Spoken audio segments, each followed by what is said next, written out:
I want to start with something that might be a bit uncomfortable to hear, but it's the truth. Most law firms don't lose deals because they're not good enough. They lose deals because they simply don't know how to close. More specifically, they don't know what to do after the meeting. Think about a very common situation. A client comes in, a meeting is scheduled, the meeting goes well, there's legal feasibility and there's economic value. Those are basic prerequisites in our office for a meeting. And a price offer and summary of the meeting is sent, like always happens in our office. And then, nothing. The client says, I'll think about it. And the lawyer thinks, great, they'll get back to me. But they don't. And here's the key point. The deal didn't fall apart because the client wasn't interested, necessarily. The deal fell apart because no one managed it. Now let me take a step back and explain how I look at a law firm. I don't divide my firm by employees. I divide it by efforts. There are 5 main efforts: sales, case handling, marketing, operation and management, and finance. The employees and the workers and everyone in the office is advancing these efforts. And all of the firm's revenue is essentially a result of these efforts. Because at the end of the day, a firm is not walls. It's not the office. It's not the people. The firm is the cases. All active cases together, that's the firm. And the efforts are what move these cases forward.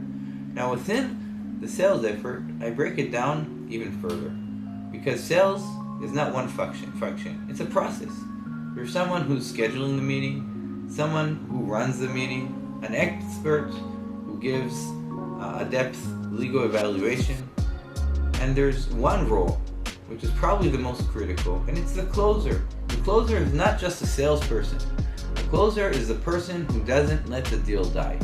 The meeting already happened. The client understands the value. There's even a price, but they haven't signed yet. And this is where most firms stop. They think it's just a matter of time. No, it's not. It's a matter of management. This is exactly where the closer steps in. And the closer does not wait. They follow up. They make sure the client understands. They ask questions. They identify hesitation. They handle objections. And most importantly, they move the deal forward. Let me say something very simple. Clients almost never call and say, "Hi, I've decided to pay." That's not how it works. If you don't manage the process, the deal fades away. One of the most powerful tools a closer has is a follow-up meeting. And this is where most people get it wrong. A follow-up is not only a message. It can be, but we need to separate just a follow-up and a follow-up meeting. A follow-up meeting is not just checking in. A real follow-up, a good follow-up is a meeting. It's a follow-up meeting. A meeting is where things move forward. You adjust terms if needed, you discuss pricing, you answer concerns, you move the client from hesitation to decision. And when this is done right, something amazing happens. Deals that wouldn't close. Clients who were thinking about it decide.